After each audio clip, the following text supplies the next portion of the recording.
হাদিসটা বলি, লেকিন আপনারা বাড়ি গিয়ে যেন আমল করবেন না, খবরদার। হাদিসটা বাড়ি গিয়ে আমল করবেন না, বিপদ আছে বলো। নবীজি হাদিসটা খুব হাসির হাদিস। নবীজি সাল্লাল্লাহু আলাইহি ওয়াসাল্লাম ঘরের মধ্যে বসা আছে, ঘরের মধ্যে বসা। সাহাবারা বলছে, হুজুর আমরা কি ঘরে যাব? নবী বলেন, না, আসার দরকার নাই। ঠিক এমত অবস্থায় যা আবু বকরিন সিদ্দিক রাদিয়াল্লাহু আনহু, হযরত আবু বকর আসছে। ইস্তাযিনু ইয়া রাসূলুল্লাহ, হুজুর আমি কি আসব? ফাআযিনা লাহু, আমার নবী তারে অনুমতি দিলেন, হ্যাঁ আসো আসো। সুম্মা যা ওমর, কিছু সময় পর হযরত ওমর আসছে। হুজুর আমি কি আসবো? নবী বলেন, হ্যাঁ তুমি আস। হযরত ওমর রাদিয়াল্লাহু আনহু ঘরের মধ্যে প্রবেশ করে দেখেন রাসূলুল্লাহর ডান পাশে বসা আম্মাজান আয়েশা আর বাম পাশে বসা আম্মাজান হাফসা, একজন আবু বকরের মেয়ে আর একজন হাফসা ওমরের মেয়ে। এখন ওই সাহাবাদের নবী ঢুকতে কেন দেয় না এবার বুঝছেন তো? কারণ নবীর পাশে যেই দুইজন স্ত্রী আছে ওইটা দুইজনেরই পিতা, মেয়ে, দুইজনেরই মেয়ে, এই জন্য দুইজন ঘরে গেছে। এখন হযরতে ওমর দেখে হাদিসে আসছে নবীজি চুপটি মেরে মনটা মলিন করে কালো করে বসে আছে। দুইজন পাশে স্ত্রীরা। হযরত ওমর চিন্তা করলেন, নিশ্চয়ই বিবিরা কিছু বলেছে আল্লাহর নবীরে। আমাদের সংসারে শুধু ঝামেলায় না, নবী সংসারে হইতো। হ্যাঁ হাসি না, সত্যি সত্যি ভাই, হাদিসে আছে তো। নবী একদিন তিন ওয়াক্ত নামাজ থেকে বাড়ি যায় নাই। সব থেকে জ্ঞান বৃদ্ধা সাহাবা হযরত আবু বকর বুঝতে পারলেন নবী বাড়ি কেন যায় নাই। আম্মাজান আয়েশার কাছে, মানে নিজের মেয়ের কাছে গিয়ে বলছে, নবীরে তোরা কি বলছিস বল? বলে, হুজুর আমরা একটু নবীরে কষ্ট দিয়ে ফেলেছি। আমরা বলছি হুজুর এটা দেন, ওইটা দেন, সেইটা দেন। আমাদের ঘরের মেয়েরা যেমন বলে আইলান এনে দাও, মাস্কার এনে দাও, আলিফ লাইলা শাড়ি এনে দাও, চুড়িয়ানো এইয়ানো হাবিয়ানো জাবিয়ানো বলে না, না দিলে তার মতো ও, যদি আপনি না এনে দেন ও বলবে আমার মতো খারাপ স্বামী দুনিয়া আর একটাও নাই। হ্যাঁ ওইরকম বলে ওরা। তো এইভাবে নবীরে কষ্ট দিয়েছিল। নবী অসুবিধা হবে। নবী রাসূল সাল্লাল্লাহু আলাইহি ওয়াসাল্লাম মসজিদে নববীতে কষ্ট পেয়েছে। হযরত আবু বকর বলে, এই কথা ওমরের কানে যাবার আগে আল্লাহর হাবিবকে আগে বাড়ি আন, যা শিখি যা। স্ত্রীরা গিয়ে আবার গভীর কাছে ভুল স্বীকার করে বাড়িয়ে নেয়। তাহলে নবী সংসারেও এমন সমস্যা হইতো। ঠিক এই জায়গাটা দেখেন কি অবস্থা, দেখেন একটা হাসির মজার কথা আছে। এটা জন্য আল্লাহর রাস্তায় বাড়ি গিয়ে আমল করেন না ভাই, হাদিসটা শুধু শোনাচ্ছে আর কি। তো হযরত ওমর রাদিয়াল্লাহু তাআলা আনহু দেখেন চুপটি মেরে বসা। এখন হাদিসে আসছে ওমর রাদিয়াল্লাহু তাআলা আনহু নবুয়াতের মেজাজ বুঝতেন। নবী রেগে গেছেন, কি জন্য রাখছেন, এই নবুয়াতের মেজাজটা ওমর রাদিয়াল্লাহু তাআলা আনহু বুঝতেন। হযরত ওমর রাদিয়াল্লাহু তাআলা আনহু নবীজিকে বললেন, লাউ রাআইতা বিনতে খারিজা, হুজুর আপনি যদি খারিজার মেয়েকে দেখতেন, মানে আমার বিবিকে যদি দেখতেন। আমার বিবি মানে রাসূলুল্লাহর শাশুড়ি। রাসূলুল্লাহর কি শাশুড়ি? কারণ ওমরের স্ত্রী, ওমরের মেয়ে তো নবীজির স্ত্রী, কারণ হাফসা। আর ওমরের স্ত্রী মানে নবীজির শাশুড়ি। হযরত ওমর বললেন, লাউ রাআইতা বিনতে খারিজা, হুজুর আপনি যদি খারিজার মেয়েকে দেখতেন, মানে আপনার শাশুড়িকে দেখতেন। আল্লাহর নবী বলেন, ওমর আমার শাশুড়ি তো দেখছি, কি আবার কি?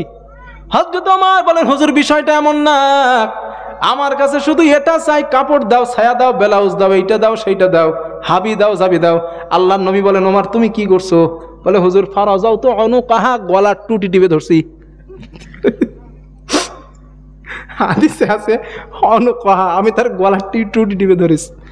হাদিসে আস নবী যেই কথা শোনার পর নবীর মনটা ছিল খারাপ। ফাদাহিকা রাসূলুল্লাহ হাত্তা বাদাদনা ওয়াজিজহু, আল্লাহর নবী একটা হাসি দিলেন, আমার নবীর সামনের দাঁতগুলা দেখা যায়। সুবহানাল্লাহ বলেন। নবী যে এবার ওমরে বলে, ওমর এই যে আয়েশা আছে আর এই যে তোমার মেয়ে হাফসা আর স্ত্রীরা ওই হুজরার মধ্যে আমাকে শুধু বলে, হুজুর আপনি আমার এইটা দেন, হুজুর আমার ওইটা দেন, আমার বিরক্ত করে খাচ্ছে এরা দুই কয়জন। হযরত আবু বকর গিয়ে আয়েশার গলা টিপে ধরেছে। বানানো না হাদিস ভাই, বানানো, বাকি মিল্লার বাবের কথা নাই, হাদিসে আসছে। আবু বকর গিয়ে আয়েশার গলা টিপে ধরেছে, ওমর গিয়ে হাফসার গলা টিপে ধরেছে। বলে, এই আল্লাহর হাবিব যেটা দিতে পারে না ওইটা নবীরে চাপ দাও কেন? নবীর কাছে টাকা নাই, নবীর টাকার জন্য গরিব, জানো না? আল্লাহ নবী তো দুনিয়ায় শোক করতে আসে নাই, বোঝো নাই? কেন নবীরে তোমরা চাপ দাও? হ্যাঁ আল্লাহ নবী বলে, ওমর আবু বকর থামো না, ওরা তো আমার স্ত্রী, থামো না। এখন নবী বলছে কিছু তো করার নাই, ছেড়ে দিস। কোরআনের আয়াত নাজিল হয়ে গেছে, নবী আপনার বিবিদের ডেকে বলেন, তারা যদি দুনিয়া চায় দুনিয়া দিতে বলেন, যদি দুনিয়া চায় ওদের দুনিয়া দিয়ে দেবো আসতে বলেন, আর যদি আখিরাত চাই অপেক্ষা করতে বলেন। আল্লাহ রসুলকে যদি চাই দুনিয়ায় কষ্ট করতে বলেন, মরবে জান্নাত পেয়ে যাবে। এখন এই আয়াত যখন নাজিল হলো, নবী বিবিদেরকে ডাকলেন, এদিকে আসো, আয়েশা, হাফসা, সুফিয়া, এদিকে আস। সব স্ত্রীদেরকে ডাকলেন, ডেকে বললেন, আল্লাহ আমারে বলছে তোমরা যদি দুনিয়া চাও বলো, আল্লাহ দুনিয়া দিয়ে দেবেন। আর যদি পরকাল চাও একটু কষ্ট করো, যদি আল্লাহ রসুলকে চাও একটু কষ্ট করো, তোমরা কোনটা নেওয়া বলো। এখন নবীর স্ত্রীরা তো আমাদের ঘরের স্ত্রীদের মতো বেরেন্টাল না, এরা তো বেরেন্টাল না। ওদের সোনার রুলি দিলে দেখবেন ওদের মতো আপনার মতো ভালো স্বামী দুনিয়ায় একটাও নাই। আর আপনি যদি ওদের ভালো সোনার চুড়ি, ভালো বেনারসি শাড়ি কিনে না দেন, পাশের বাড়ির বউর সাথে গিয়ে গল্প করবে, তুই জানিস আমি যেন একটা ফেরাউনের ঘর করতিস। ঠিক না বলেন? এরম করে না? ওদের দিলে বিরাট ভালো, আর ওদের না দিলে খুব খারাপ। মা বোনেরা, আপনারা আমার কথা যারা শুনতেছেন, মা আমি যা শুনলাম, দেখতে তো পাচ্ছি না, আপনারা আমাদের থেকে বেশি এসেছেন। কারণ এই প্যান্ডেলে পুরুষের জায়গা হয়েছে, মহিলার জায়গা হচ্ছে না, মানে ওরা বেশি এসছে। মা বোনেরা আমার, আপনারা যারা আছেন আমার এই কথাটা হৃদয় থেকে শোনেন। মা বোনেরা যারা নতুন নতুন বিয়ে করছেন, স্বামীর আয় 200 টাকা পার ডে, আপনি স্বামীর কাছে 250 টাকার জিনিস চায়েন না, সংসারে কখনো শান্তি হবে না।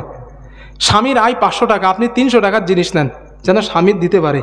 আপনি স্বামীর উপরে প্রেশার ক্রিয়েট করেন না, স্বামীর উপরে বোঝাটা চাপিয়ে দেন না।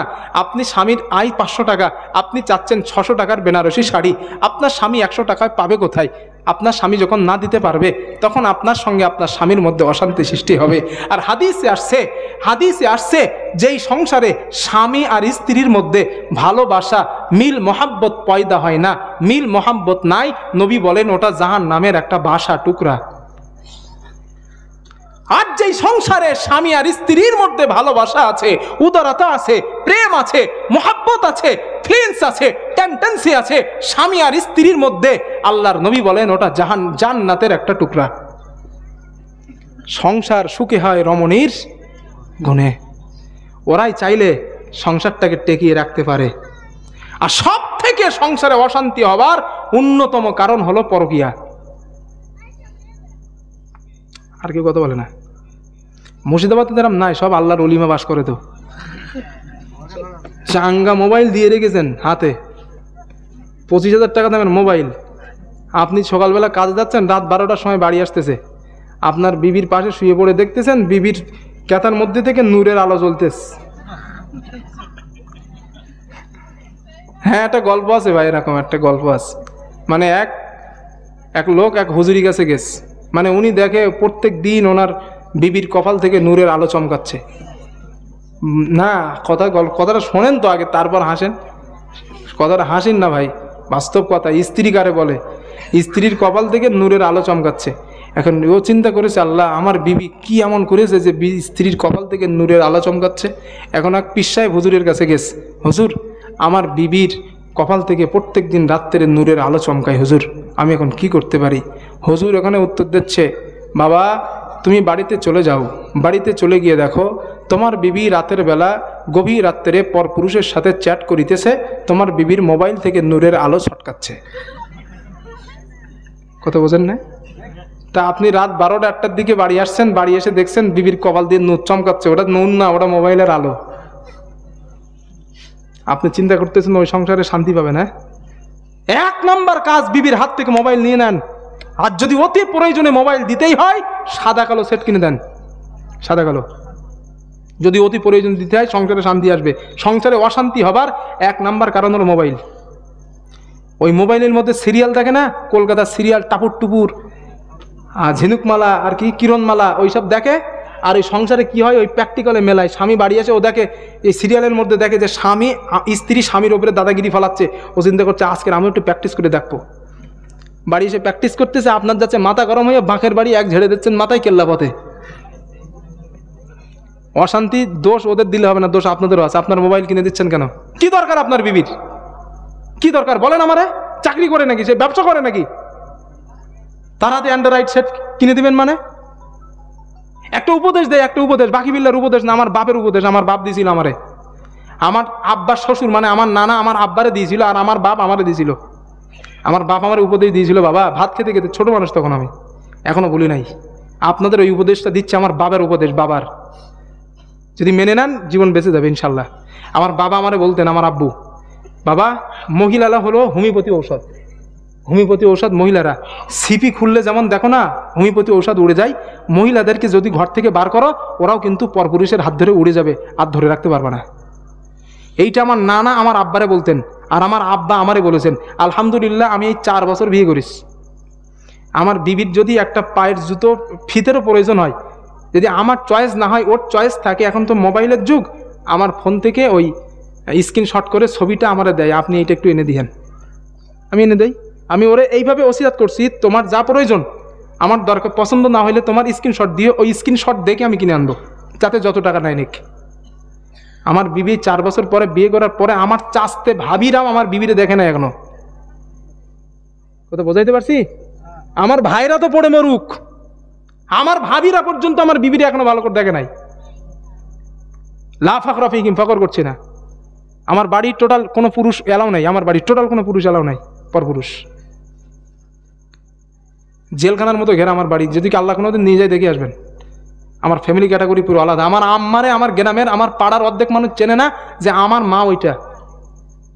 এই 40-45 বছরের বিরুদ্ধে আমার মা, পাড়ার অর্ধেক মানুষ চেনে না ওইটা যে আমার মা।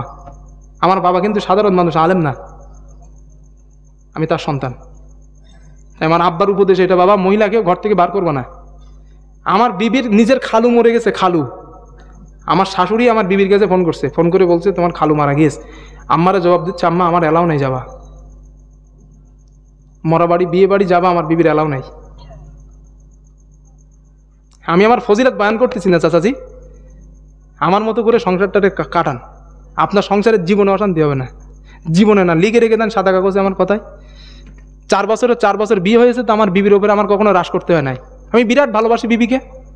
নবী সাল্লাল্লাহু যেমন ভালোবাসতেন, নবীর হাদিসগুলো তো জানি, আমি ওইভাবে ভালোবাসি। আমি রাত 2-3টের সময় মাহফিল থেকে বাড়ি যাই, তো কখনো রাস্তায় যদি গোলাপ ফুল পাই কিনে নিয়ে যাই। হ্যাঁ আপনারা হাসবেন কথাগুলো শুনে, কিন্তু এটাই বাস্তব। বিবি আমারে যেন ভালোবাসে বেশি, ওই সিস্টেমগুলো আমি করি। রাত 12টার সময় দেখি রাস্তার 2টোর সময় গোলাপ ফুল পাওয়া যাচ্ছে, আমি কিনে ড্রাইভার আমার জিজ্ঞেস করে, হুজুর আপনি গোলাপ ফুল এখন কী করবেন, কাউরে দিবেন নাকি? আমি হ্যাঁ কাউরে দেওয়ার জন্যই তো কিনছি।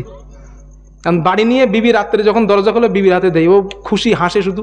আপনি কি করেন এইগুলা? ওই হাসিটাই হলো ভালোবাসা। পরের ভাবির দিকে তাকায় হাসার দরকার নাই, বিবির দিকে তাকিয়ে হাসেন, নফল ইবাদতের স্বভাব হবে। কথা বুঝতেছেন?